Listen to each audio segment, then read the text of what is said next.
It's this thing I've been doing, which is called checking my ego. Hey, my name is Mama Love, and we are on our healing journey.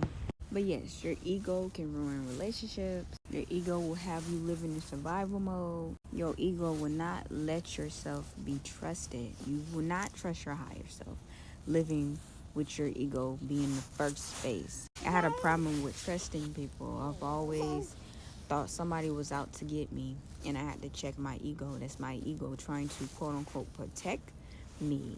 But ideally, it is really just hurting me in the long run.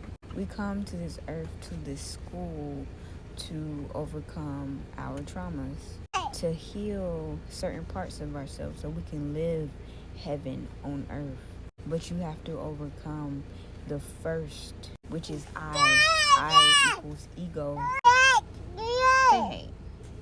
And I am is the ego.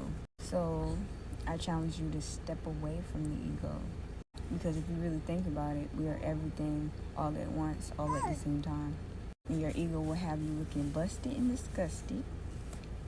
Your ego will have you looking sideways. But it's okay because we're going to our higher place. Share this video. Peace.